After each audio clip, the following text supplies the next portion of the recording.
I looked at my dad's bank account and saw nearly $600 million in it. I thought to myself, this money is all mine now. I don't need you anymore.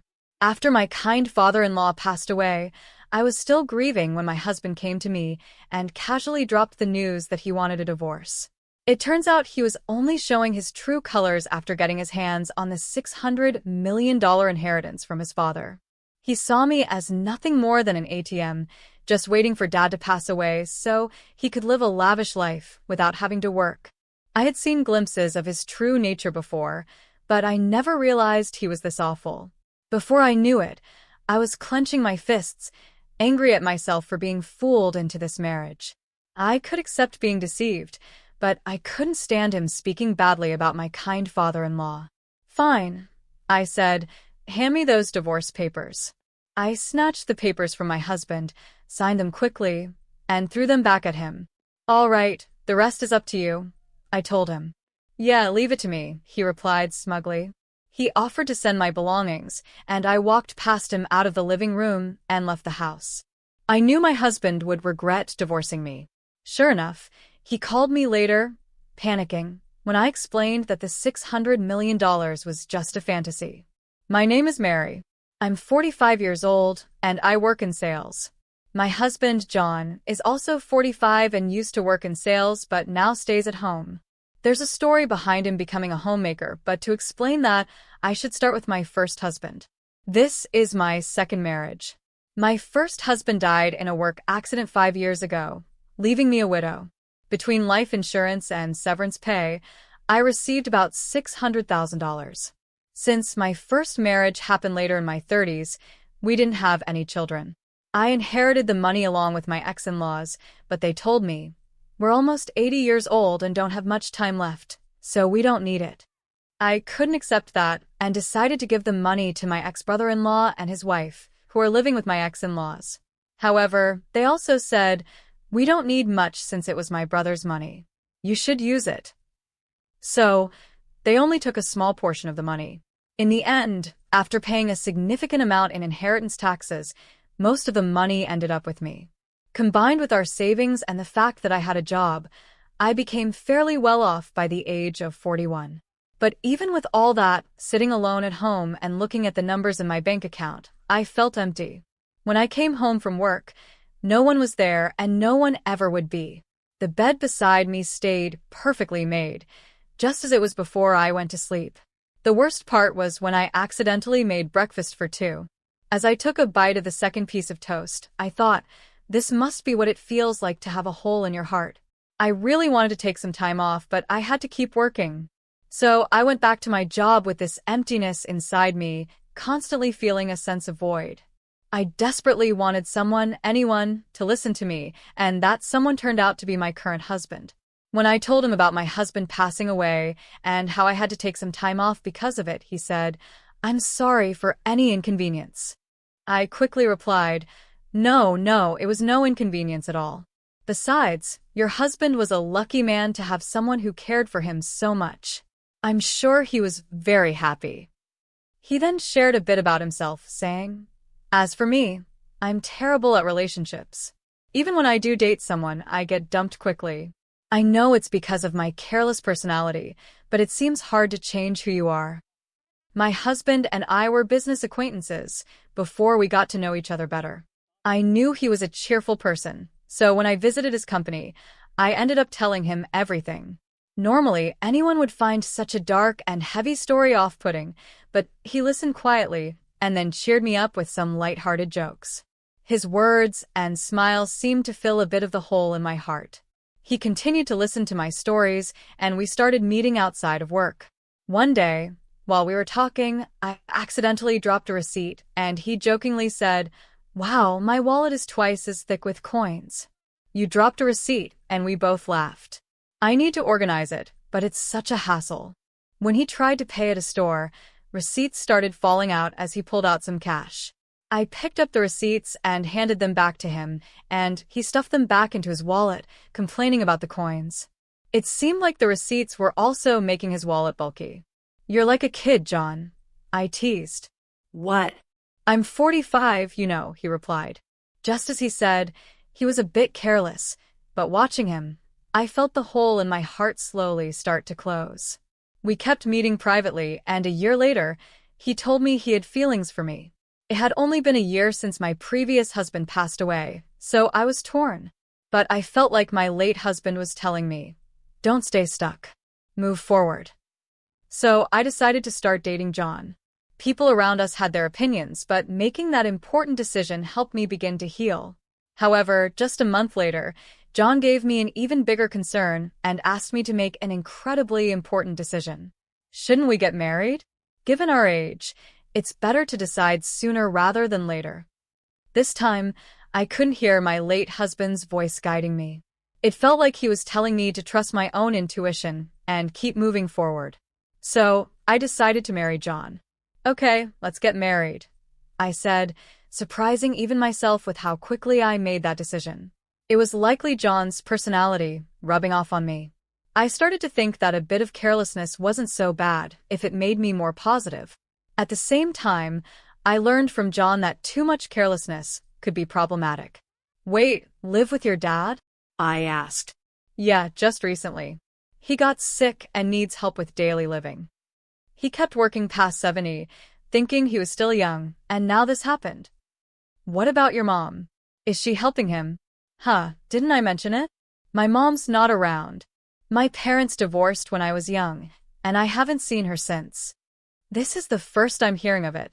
Sorry, don't be mad, but it's a heavy topic to bring up when we weren't sure about getting married yet, right? I figured I'd tell you later. Even if you put off talking about living together, you could have told me about your parents. I would have known that living together might be an option. Well, let's not sweat the small stuff. Just meet my dad, and then decide if you're okay with living together. And if I say I can't live with him, we'll figure it out then, John said with a smile. But I couldn't smile back. I'm not planning to say I don't want to marry you just because I don't want to live together. I just wish he had told me the important things earlier. I thought being careless wasn't so bad, but now I see it's not a good thing after all. In the end, I agreed to meet his father as John suggested. Then I began to understand what he meant by small stuff. Your house is pretty big, I said. Just a bit. It's just me and Dad, so we have some extra rooms. If you move in, you can use any of the spare rooms, John replied. I was about to meet his dad for the first time, so I was a little nervous. Ignoring my feelings, John opened the gate and walked towards the front door. His house was 3 stories high, slightly bigger than the neighboring houses. Living there with just the two of them seemed quite luxurious. That's what I thought, but John seemed dissatisfied. Dad's so stingy. He should have built a bigger house, he muttered to himself. But I was too nervous about meeting his dad to confirm what he said.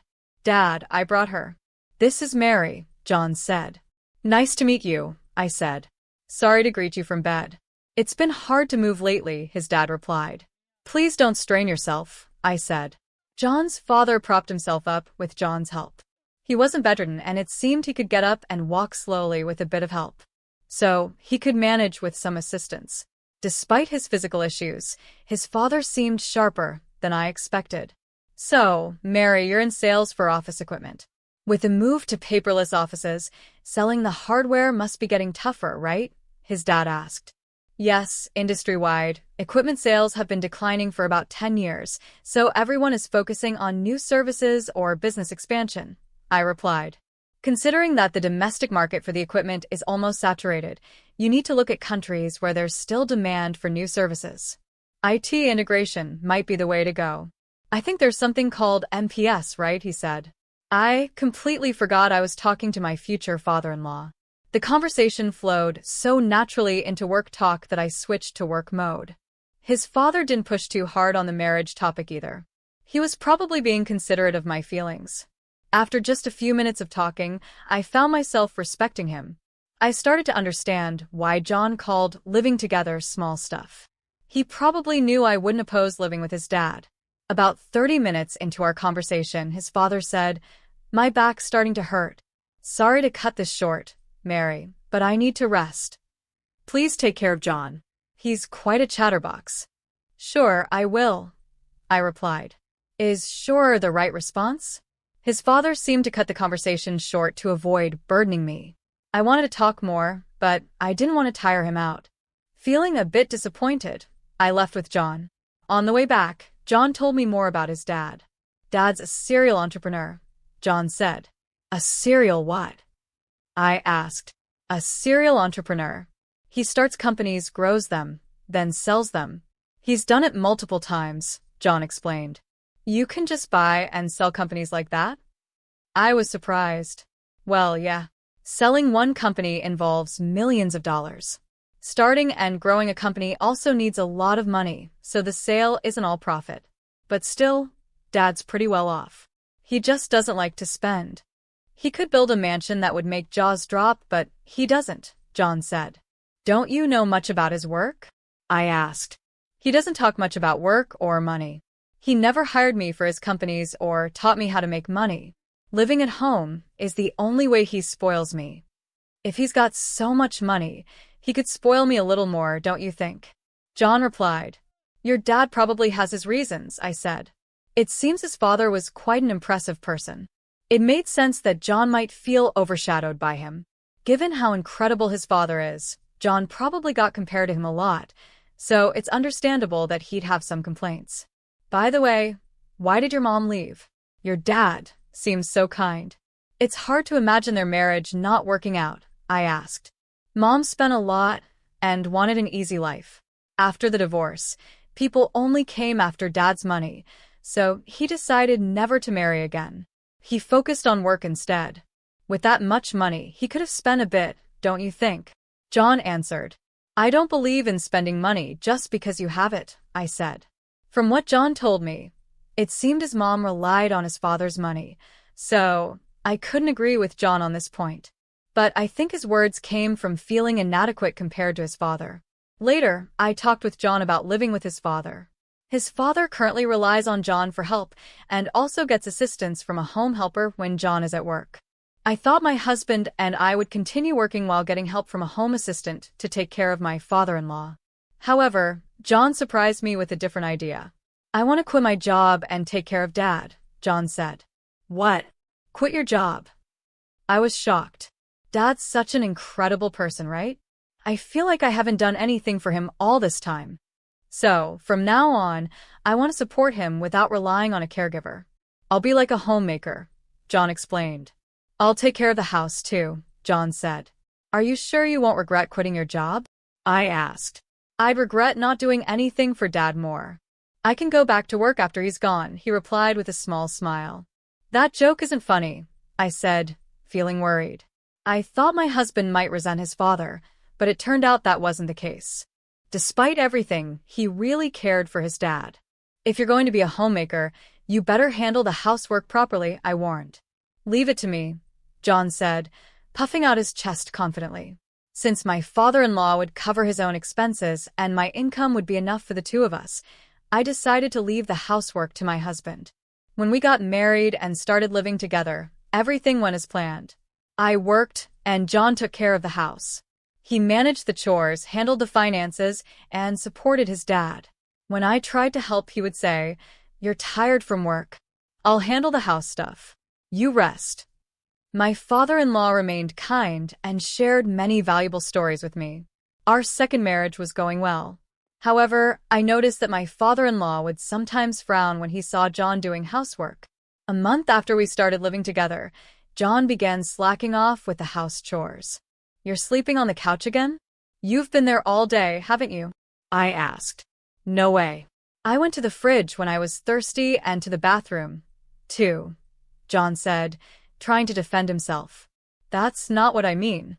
What about dinner? Did you go grocery shopping?" I asked. "Dinner's ready, don't worry," he replied. I glanced at the kitchen, but there was no sign of any cooking.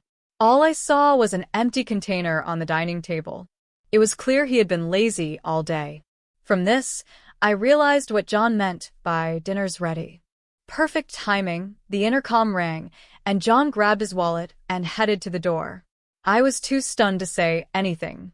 John had only handled the housework diligently for the first 3 weeks. After that, he gradually stopped doing anything, and I ended up cooking, cleaning, and doing the laundry. It's typical for someone with a careless personality to start strong and then quickly slack off. Caught up in the excitement of getting married, I hadn't foreseen this. My father-in-law, on the other hand, must have predicted it early on, which is why he frowned when he saw John doing housework. As my husband began to shirk his duties, my father-in-law started apologizing to me, saying, "That boy is so careless." "I'm really sorry, Mary. I hoped he'd become more responsible after getting married, but it seems he's just causing you trouble. If he becomes a burden, feel free to kick him out." "I wouldn't do that. Really, it's okay." "I'm sorry."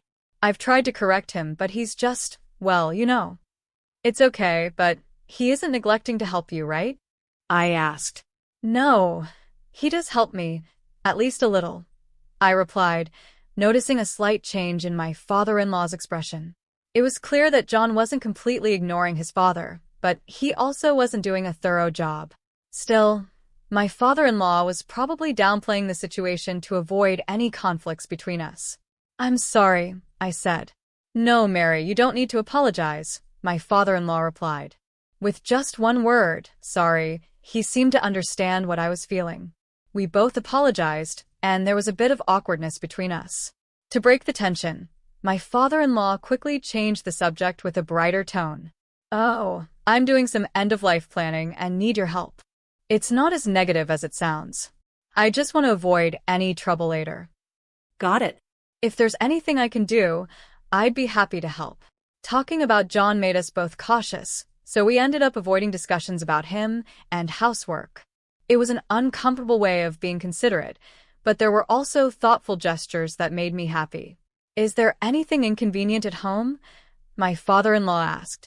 "Not really, but the bathroom could use some fixing. I had just wanted the water heater checked," I said. But my casual comment turned into something much bigger. "Wait, what's this?" I exclaimed when I saw the changes. My father-in-law had contacted a contractor he knew, and they completely renovated the bathroom. Not only were the tub and shower replaced, but the walls and floors were redone with special coatings to resist grime. The drain was redesigned to make cleaning easier. They even installed a bath lift to help my father-in-law get in and out easily. "Now I can enjoy a nice, clean bath, and it's easier for me to get in and out," he said. It was an extravagant use of money. This happened a few times, where a small request turned into a huge upgrade. I learned not to ask my father-in-law for small favors lightly. Yet, my husband still called him stingy.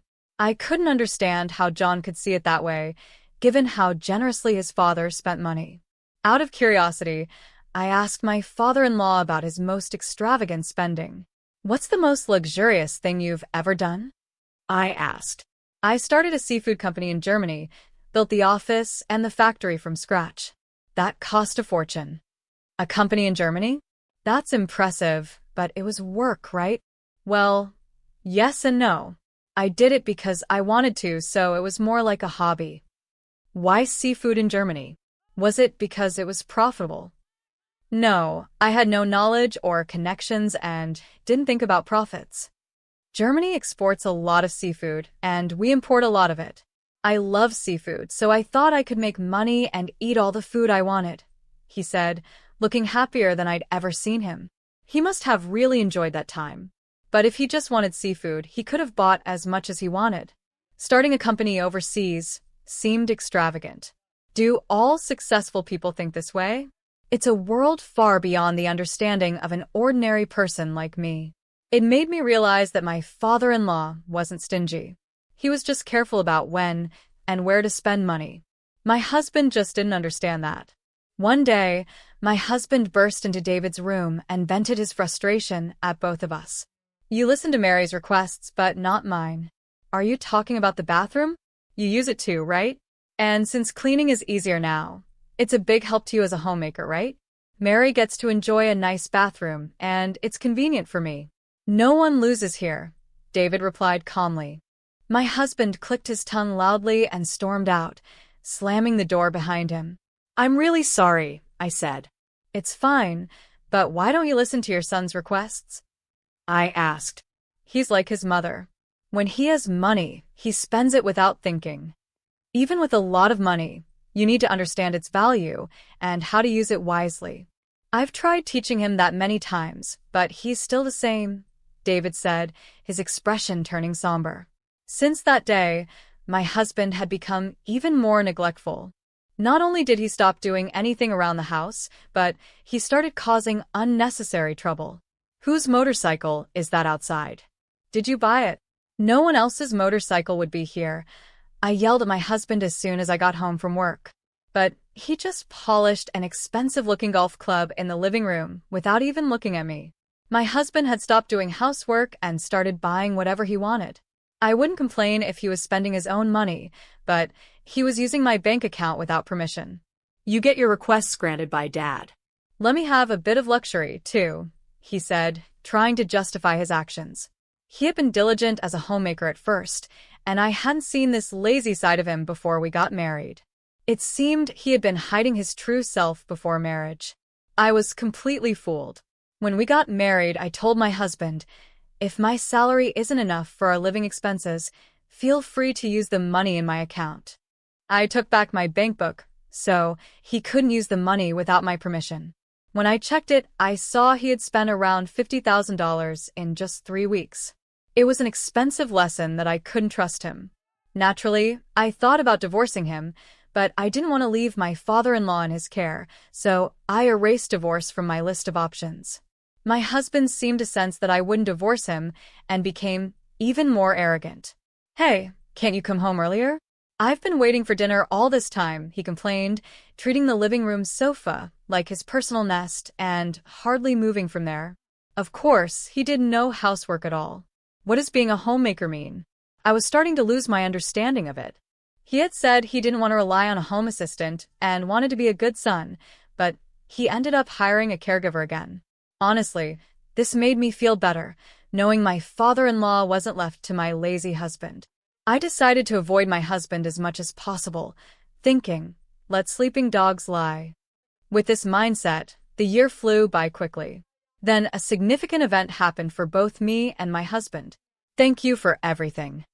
My father-in-law passed away just before turning 80. The time I spent with him was short, but incredibly meaningful to me. It felt like we had spent 10 years together.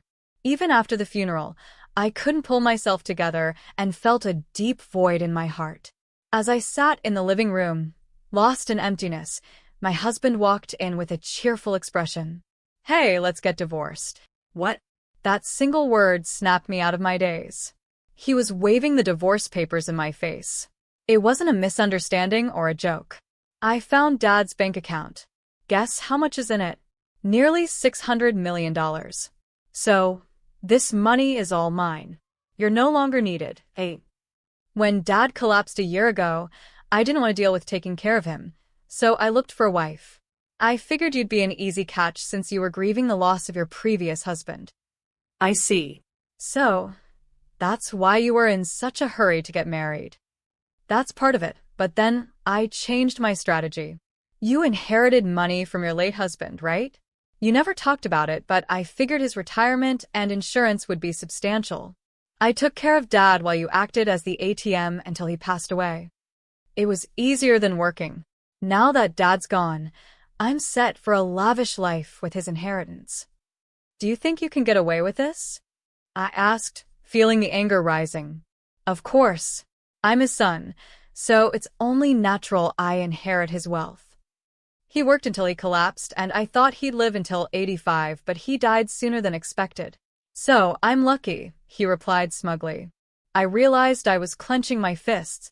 It was my fault for being tricked into marrying him, and I could accept that. But I couldn't forgive him for speaking so badly about my kind father-in-law.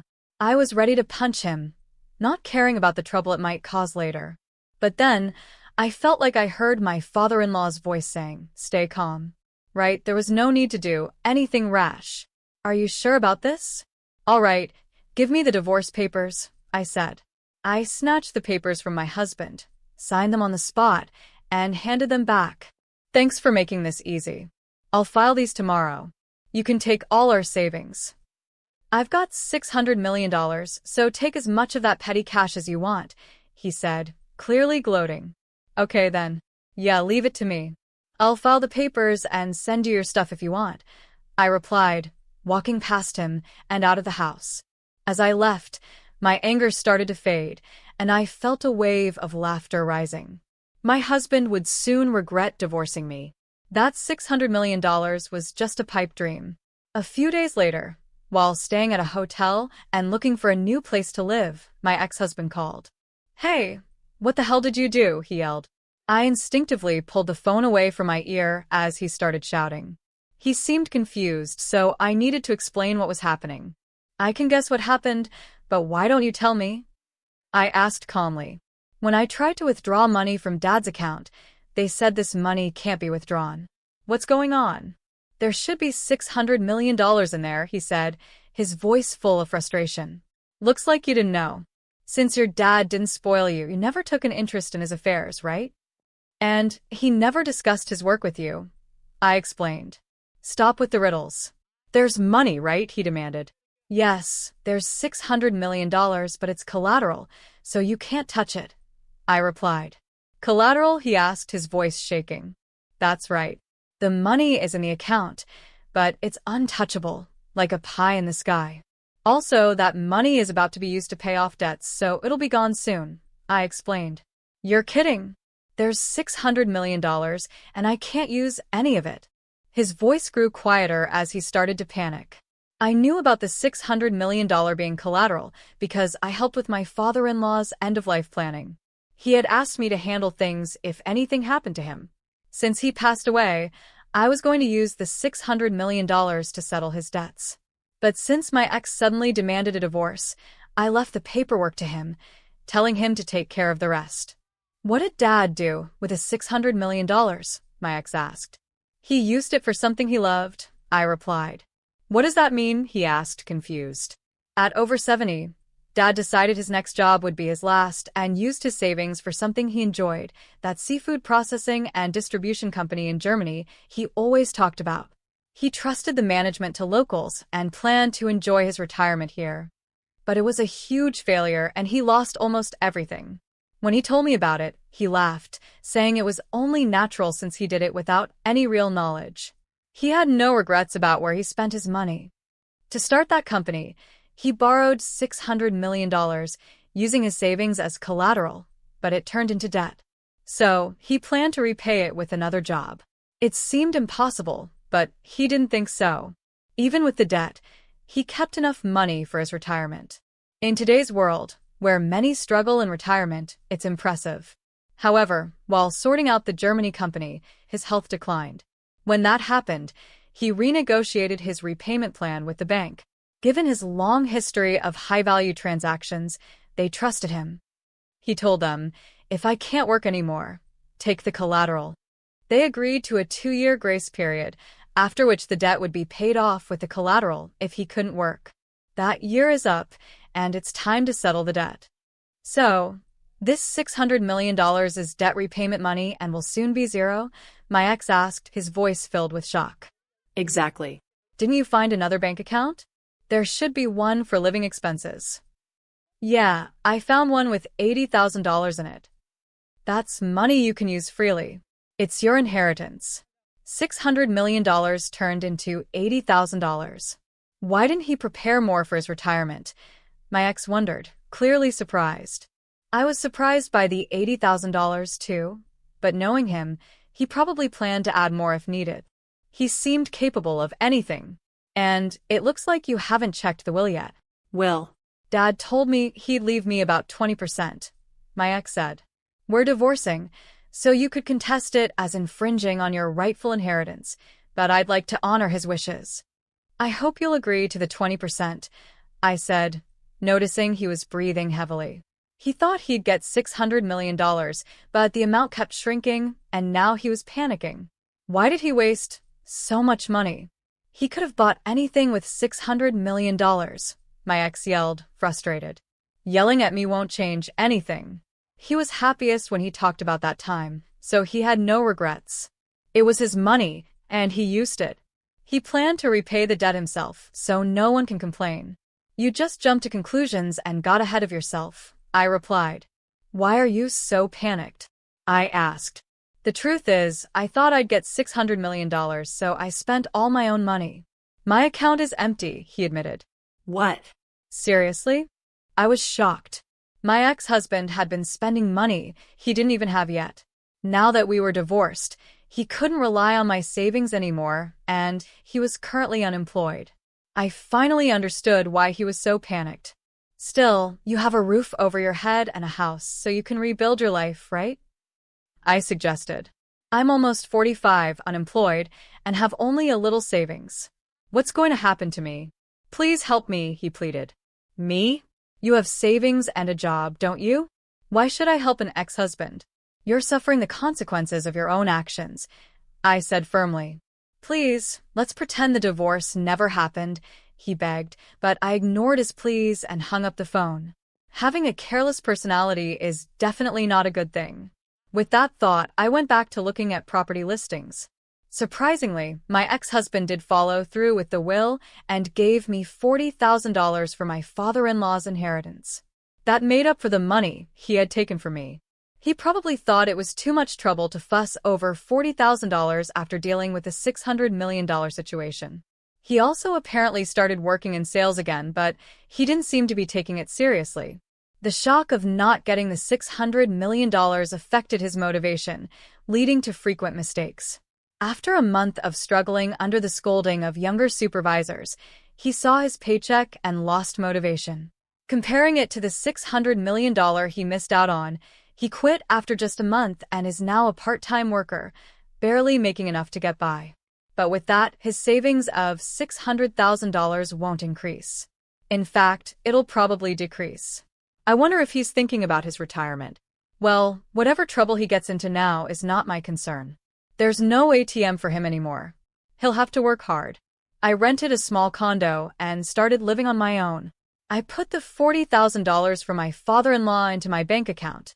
I consider it a kind of talisman, so I don't plan on spending it. Seeing it in the account feels like I'm carrying a bit of my father-in-law's work spirit with me, which motivates me. Today, I'll draw strength from him and do my best at work.